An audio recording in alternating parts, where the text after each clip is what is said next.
Hello everyone, एक बार फिर स्वागत है आप सभी का अपने यूट्यूब चैनल पर। तो फ्रेंड्स, आज की इस वीडियो में हम डिस्कस करेंगे जियोग्राफी के कुछ इंपॉर्टेंट क्वेश्चंस जो मेनली प्रीवियस एचपीएसएससी हमीरपुर के एग्ज़ाम में ये क्वेश्चंस पूछे गए थे। तो फ्रेंड्स, इन क्वेश्चंस के मैं आपको जितने भी आंसर बताऊंगा वो फाइनल आंसर की के अकॉर्डिंग ही बताऊँगा जो हमीरपुर बोर्ड ने जारी की थी। तो फ्रेंड्स, आपने क्या करना है, इन क्वेश्चंस के शॉर्ट फॉर्म में नोट्स ज़रूर बना लेने हैं, क्योंकि रिवीजन के टाइम ये क्वेश्चंस आपको काफ़ी हेल्पफुल साबित होंगे।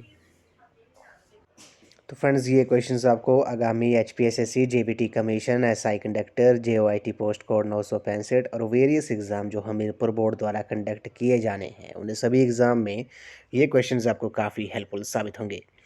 तो फ्रेंड्स, अगर आप एचपी टेट की तैयारी भी कर रहे हो तो इसके लिए भी मैंने एक अलग से प्लेलिस्ट बनाई है, जिसका जो लिंक है मैंने डिस्क्रिप्शन बॉक्स में दे दिया है। आप वहां पर जाकर वीडियोस देख सकते हो। वहां पर आपको एचपी टेट के रिगार्डिंग 150 प्लस वीडियोस आपको देखने को मिलेंगी। तो फ्रेंड्स, वीडियो को शुरू करते हैं। क्वेश्चन नंबर 16 में बोला गया है कि Jhaveri sisters are related to which classical dance. तो जावेरी बहनें जो है वो किस शास्त्रीय नृत्य से संबंधित है। काफ़ी इंपॉर्टेंट क्वेश्चन है। क्वेश्चन नंबर 16 का जो राइट आंसर है वो आपका ऑप्शन नंबर डी है, मणिपुरी जो है इस क्वेश्चन का राइट आंसर है। जवेरी बहनें जो हैं वो मणिपुरी शास्त्रीय नृत्य से संबंधित है।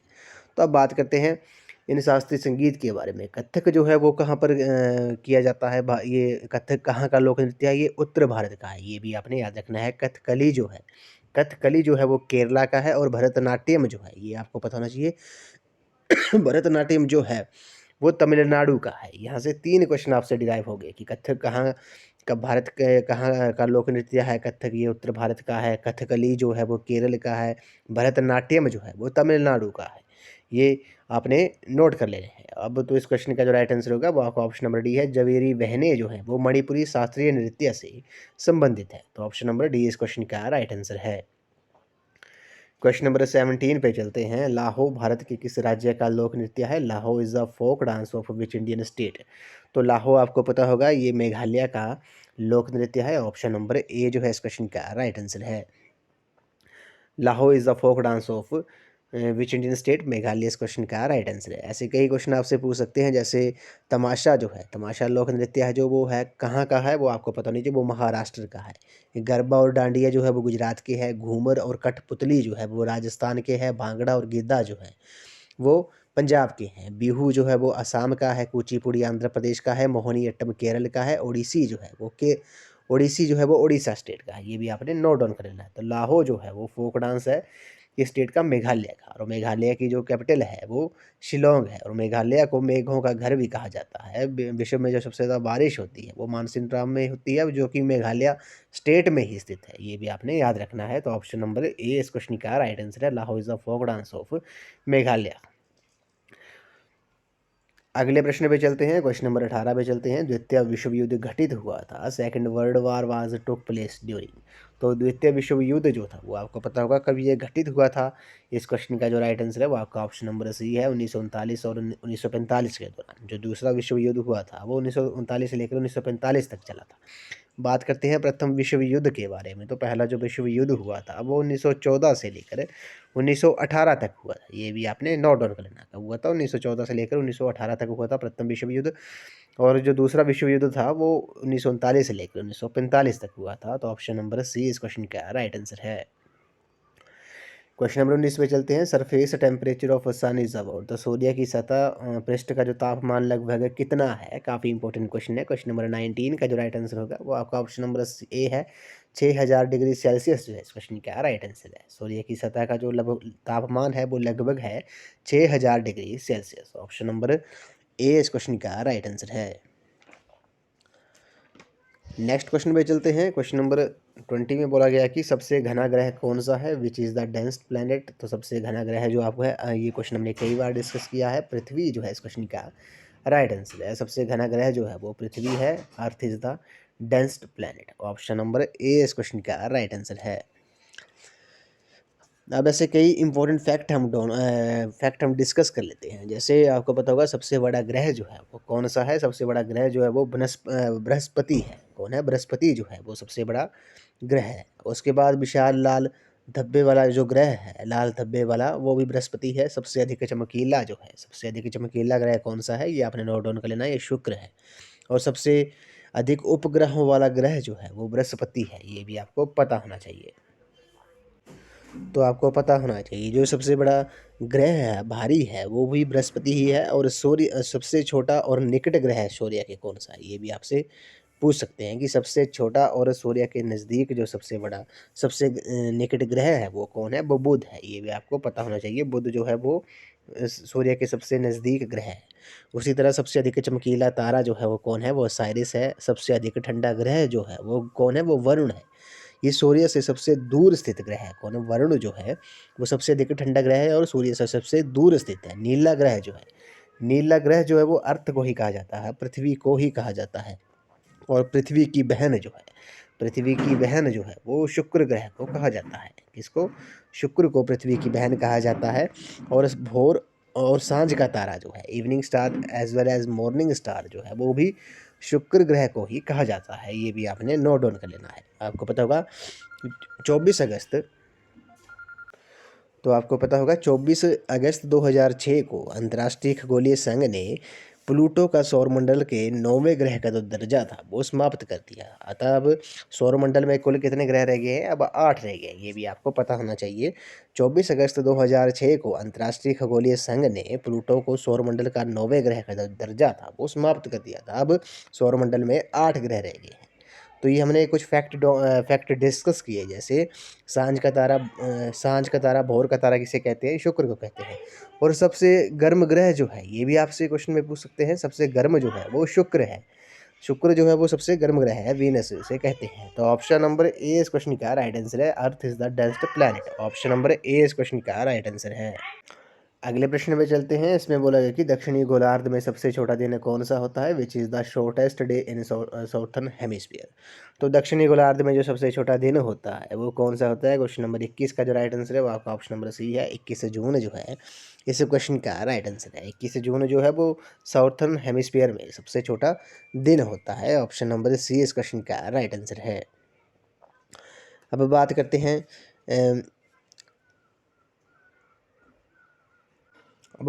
हैं जैसे कि जो भूमध्य रेखा से ऊपर 0 डिग्री से 90 डिग्री तक उत्तरी ध्रुव तक उत्तरी गोलार्ध, और भूमध्य रेखा से नीचे 0 डिग्री से 90 डिग्री दक्षिणी ध्रुव तक दक्षिणी गोलार्ध कहलाता है। ये आपको पता होना चाहिए कि साउथर्न हेमिस्फीयर किसे कहते हैं। आपको पता होगा जो भूमध्य रेखा से ऊपर 0 डिग्री से 90 डिग्री उत्तरी ध्रुव तक उत्तरी गोलार्ध कहलाता है, और भूमध्य रेखा से नीचे 0 डिग्री से 90 डिग्री तक दक्षिणी ध्रुव तक दक्षिणी गोलार्ध कहलाता है, साउथर्न हेमिस्फीयर कहलाता है। तो ऑप्शन नंबर सी इस क्वेश्चन का राइट आंसर है। Shortest day in southern hemisphere कौन सा है, 21 जून है। ऑप्शन नंबर सी इस क्वेश्चन का राइट आंसर है। क्वेश्चन नंबर 22 पे चलते हैं। पृथ्वी का जो क्रोड है वो बना हुआ है, the core of the earth is composed of. तो पृथ्वी का जो क्रोड है वो बना हुआ है, किससे बना हुआ है, क्वेश्चन नंबर 22 का जो राइट आंसर है वो आपका ऑप्शन नंबर सी है, निकल और ये आयरन का बना हुआ है। क्वेश्चन नंबर 22 का ऑप्शन नंबर सी इस क्वेश्चन का राइट आंसर है। पृथ्वी का जो क्रोड है वो बना हुआ है निकल और आयरन का। अब बात करते हैं अर्थ क्रस्ट के बारे में। आपको बताओ पृथ्वी की बाहरी सतह जिस पर महाद्वीप तथा महासागर स्थित है उसे भूपटल या क्रस्ट कहा जाता है। भूपटल की जो रचना है वो सियाल पदार्थों से बनी हुई है, जिसमें सिलिका और एल्यूमिनियम प्रेजेंट होते हैं। इसका जो घनत्व है वो कम होता है, ये भी आपको पता होना चाहिए। उसी तरह क्रोड के बारे में हम डिटेल में डिस्कस करते हैं। क्रोड जो है सीमा परत के नीचे पृथ्वी की तीसरी तथा अंतिम परत पाई जाती है, जिसे क्रोड कहते हैं। क्रोड में निकल तथा लोहा की प्रधानता होती है, इसलिए इस परत का नाम नीफे रखा गया है। ये भी आपको पता होना चाहिए, नीफे इसका नाम रखा गया है। नीफे आपको पता होगा, NI से निकल और FE से आयरन, इसे नीफे भी कहते हैं, ये भी आपने याद रखना है। और धरातल से भूगर्भ की ओर जाने पर गहराई के साथ तापमान वृद्धि की दर जो है वो 1 डिग्री सेल्सियस प्रति 32 मीटर है, ये भी आपको पता होना चाहिए। तो ऑप्शन नंबर सी इस क्वेश्चन का राइट आंसर है। निकल एंड आयरन जो है वो पृथ्वी के क्रोड जो है वो निकल और आयरन से बना हुआ है, और इसे निफे भी कहा जाता है, ये भी आपने याद रखना है। तो ऑप्शन नंबर सी इस क्वेश्चन का राइट आंसर है। क्वेश्चन नंबर 23 पे चलते हैं। क्वेश्चन नंबर 23 जो है काफ़ी इंपॉर्टेंट क्वेश्चन है। इसमें बोला गया कि सिस्मोलॉजी किसके अध्ययन के साथ जुड़ी हुई है। Seismology deals with the study of. तो सिस्मोलॉजी आपको पता होगा, ये भूकंप से जुड़ा हुआ है। ऑप्शन नंबर भूकंप के अध्ययन से, स्टडी से ये जो है कनेक्टेड है, तो ऑप्शन नंबर सी इस क्वेश्चन का राइट आंसर है। Seismology deals with the study of earthquake. अब बात करते हैं भूकंप के बारे में। अर्थक्वेक के बारे में कुछ डिटेल में डिस्कस कर लेते हैं। जैसे सिस्मोग्राफ जो है वो भूकंपीय तरंगों का मापने का यंत्र होता है। सिस्मोलॉजी भूकंप का विज्ञान, अभी डिस्कस किया, क्वेश्चन में बोला गया है। फोकस जो होता है, भूकंप मूल जो होता है, वो भूकंप का सर्वप्रथम जहाँ पर अभिभ्राव होता है। और एपिसेंटर किसे कहते हैं, जहाँ पर सर्वप्रथम भूकंप लहरों का अनुभव होता है, उसे एपिसेंटर कहते हैं। और समभूकंपीय रेखा जो है वो किसे कहते हैं, समभूकंपीय रेखा, जिसे आइसोसेम्बर लाइन कहते हैं, वो भूकंप केंद्र के चारों ओर समान भूकंपीय तीव्रता की खींचे जाने वाली ये रेखाएं होती हैं। और रिक्टर पैमाना आपको पता होगा, ये भूकंप के समय मुक्त होने वाली ऊर्जा के मापन पर आधारित होता है। इस पैमाने पर भूकंप के वेग में एक अंक की वृद्धि 10 गुना अधिक तीव्रता को प्रदर्शित करती है। उसी तरह मर्कैली पैमाना जो है, इसमें भूकंप का मापन भूकंप द्वारा होने वाली क्षति के आधार पर किया जाता है। इस पैमाने का उपयोग जो है वो अब नहीं किया जाता है, ये भी आपने याद रखना है। क्वेश्चन नंबर 24 पे चलते हैं। क्वेश्चन नंबर 24 में बोला गया है कि कोयला किस प्रकार की चट्टान है। Coal is which type of rock. तो कोयला आपको पता होगा ये किस प्रकार की चट्टान है। क्वेश्चन नंबर 24 का जो राइट आंसर है वो आपका ऑप्शन नंबर बी है, फसादी जो है, सेडिमेंट्री जो है इस क्वेश्चन का राइट आंसर है।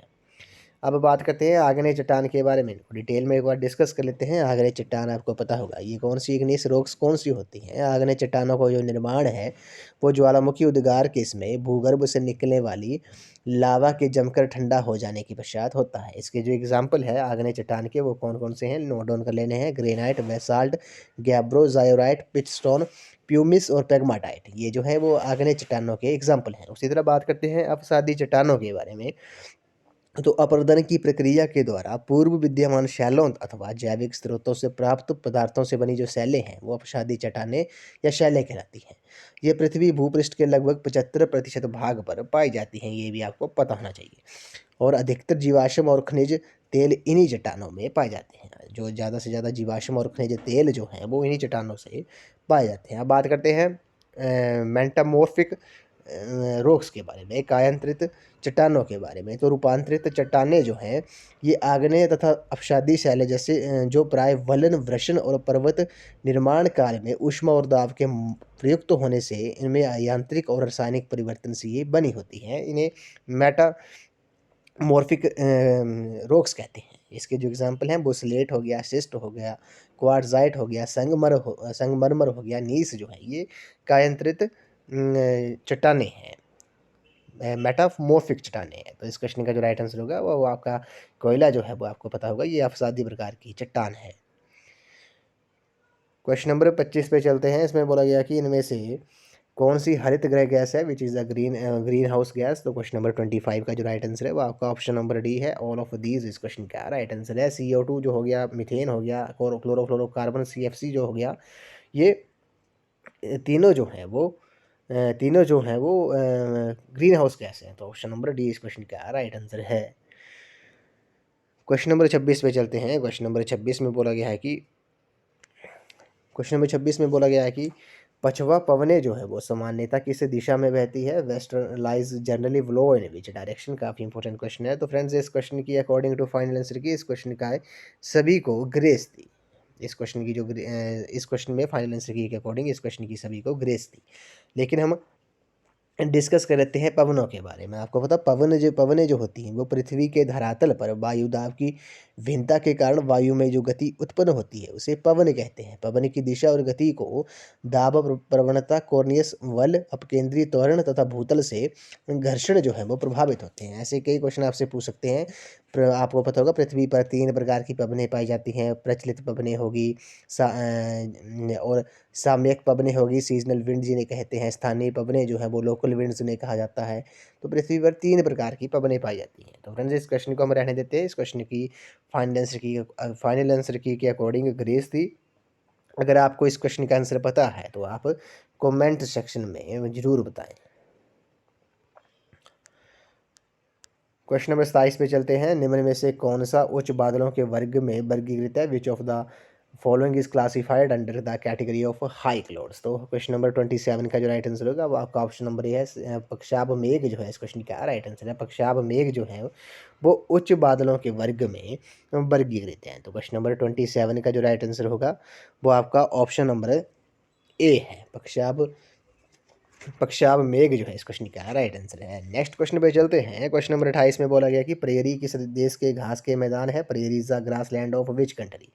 तो प्रेयरी आपको पता होगा ये किस किस देश के घास के मैदान है, मैंने पहले भी डिस्कस किया है, ये यूएसए के हैं। ऑप्शन नंबर बी इस क्वेश्चन का राइट आंसर है। प्रेयरी जो है वो यूएसए के घास के मैदान है। अब बात करते हैं कुछ इंपॉर्टेंट है, जैसे सवाना जो है, सवाना जो घास के मैदान है वो अफ्रीका में है। उसी तरह प्रेरीज जो है वो आपको पता होगा ये अमेरिका के हैं। पंपास जो है वो अर्जेंटीना के हैं। और डाउन जो होते हैं वो ऑस्ट्रेलिया और न्यूजीलैंड में के घास के मैदान हैं।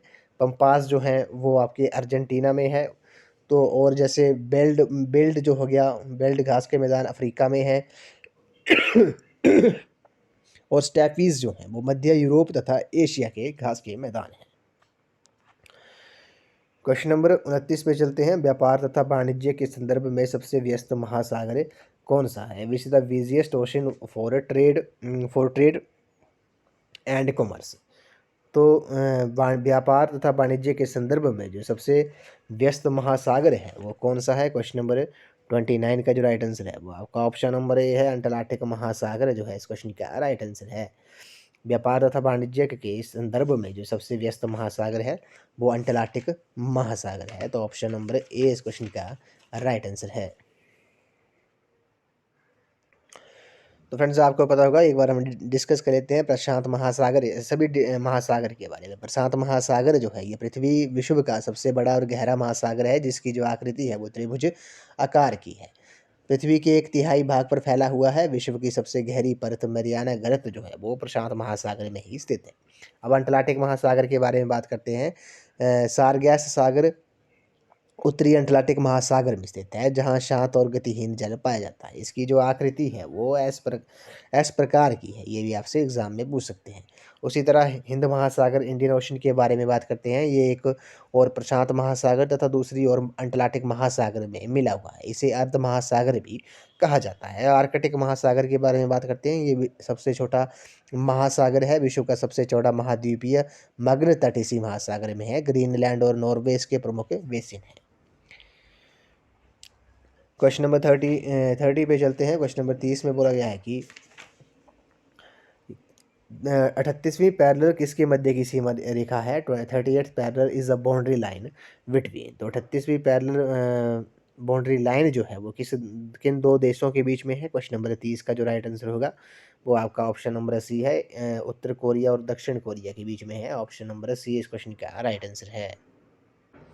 अगले प्रश्न में चलते हैं। इसमें बोला गया कि एशिया महाद्वीप में सबसे निम्न स्थान कौन सा है? Lowest plain in Asian continent is. तो कोई एशिया महाद्वीप में सबसे जो निम्न स्थान है वो कौन सा है? क्वेश्चन नंबर 31 का जो राइट आंसर होगा वो आपका ऑप्शन नंबर ए है, मृत सागर जो है इस क्वेश्चन का राइट आंसर है। मृत सागर जो है वो एशिया महाद्वीप में सबसे निम्न स्थान पर है। ऑप्शन नंबर ए इस क्वेश्चन का राइट आंसर है। आपको पता होगा एशिया महाद्वीप सबसे बड़ा महाद्वीप है, जो विश्व के लगभग 29.5% क्षेत्रफल पर विस्तृत है। और सबसे लंबी जो तटीय सीमा है, कोस्ट लाइन जो है वो एशिया महाद्वीप की है। इसमें एशिया महाद्वीप में कुल 48 देश हैं, ये भी आपको पता होना चाहिए। नेक्स्ट क्वेश्चन है, नाइगर नदी का उद्गम स्थान है। Niger river originates from. तो नाइगर नदी का जो उद्गम स्थान है वो कौन सा है? क्वेश्चन नंबर 32 का जो राइट आंसर है वो आपका ऑप्शन नंबर बी है, गिनी जो है इस क्वेश्चन का राइट आंसर है।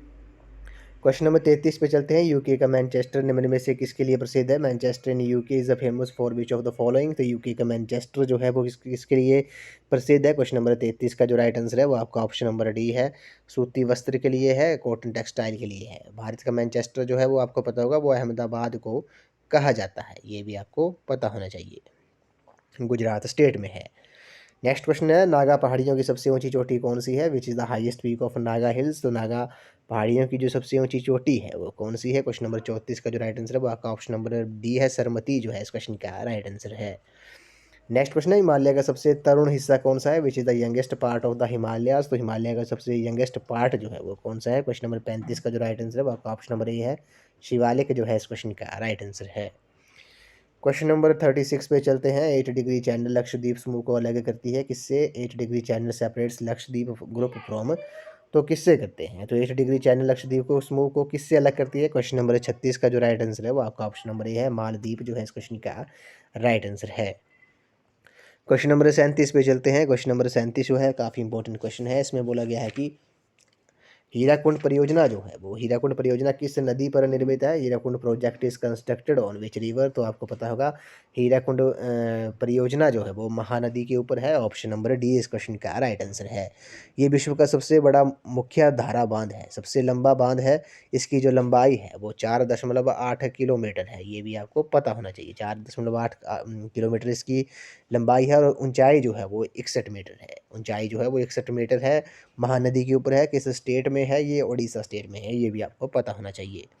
क्वेश्चन नंबर 38 पे चलते हैं। भारत में किस प्रकार की जलवायु है? India has which type of climate, तो भारत में किस प्रकार की जलवायु है? क्वेश्चन नंबर 38 का जो राइट आंसर होगा वो आपका ऑप्शन नंबर ए है, उष्ण कटिबंधीय मानसूनी जो है ट्रॉपिकल मॉनसूनल जो है इस क्वेश्चन का राइट आंसर है। क्वेश्चन नंबर 39 पे चलते हैं। नूनमती तेल परिशोधनशाला भारत के किस राज्य में स्थित है? Noonmati oil refinery is located in which Indian state, तो नूनमती तेल परिशोधनशाला भारत के किस राज्य में स्थित है? क्वेश्चन नंबर 39 का जो राइट आंसर है वो आपका ऑप्शन नंबर सी है, असम जो है इस क्वेश्चन का राइट आंसर है। इस वीडियो का ये लास्ट क्वेश्चन है। इसमें बोला गया है कि भारत की सर्वप्रथम इलेक्ट्रिक ट्रेन थी, तो first electric train in India was, तो भारत की जो सर्वप्रथम इलेक्ट्रिक ट्रेन थी वो कौन सी थी? क्वेश्चन नंबर 40 का जो राइट आंसर है वो आपका ऑप्शन नंबर सी है, डेक्कन क्वीन जो है इस क्वेश्चन का राइट आंसर है। आपको पता होगा भारत की जो प्रथम रेलगाड़ी थी वो लॉर्ड डलहौजी के काल में 16 अप्रैल 1853 में मुंबई से ठाणे के बीच 34 किलोमीटर लंबे मार्ग पर चलाई गई थी, ये भी आपको पता होगा। भारतीय रेलवे बोर्ड की जो स्थापना थी वो 1905 में लॉर्ड कर्जन के कार्यकाल में हुई थी। और पहली विद्युतीकरण रेल मार्ग मुंबई से कुर्ला के बीच चली थी। 3 फरवरी 1950 को विद्युत रेलगाड़ी का परिचालन हुआ। आज विश्व में लंबाई की दृष्टि से भारत का चौथा स्थान है रेल परिवहन में। पहले पे अमेरिका है, दूसरे पे रूस है और तीसरे पे चीन है। पहली विद्युत रेलगाड़ी डेक्कन क्वीन थी जो मुंबई और पुणे के बीच चली थी। किसके बीच में चली थी? मुंबई और पुणे के बीच में। तो फ्रेंड्स आज की इस वीडियो में बस इतना ही। आज हमने जियोग्राफी के कुछ इंपॉर्टेंट क्वेश्चन डिस्कस किए जो प्रीवियस एचपीएसएससी हमीरपुर के एग्जाम में ये क्वेश्चंस पूछे गए थे। तो फ्रेंड्स इन क्वेश्चंस के मैंने आपको जितने भी आंसर बताए वो फाइनल आंसर की के अकॉर्डिंग ही बताए हैं जो हमीरपुर बोर्ड ने जारी की थी। तो फ्रेंड्स आपने क्या करना है, इन क्वेश्चंस के शॉर्ट फॉर्म में नोट्स से जरूर बना लेने हैं क्योंकि रिवीजन के टाइम ये क्वेश्चंस आपको काफ़ी हेल्पफुल साबित होंगे। तो आज की इस वीडियो में बस इतना ही। आई होप आपको वीडियो पसंद आई होगी। वीडियो अगर आपको अच्छी लगी है तो वीडियो को लाइक शेयर एंड कमेंट भी जरूर कर दें। तो थैंक यू फ्रेंड्स।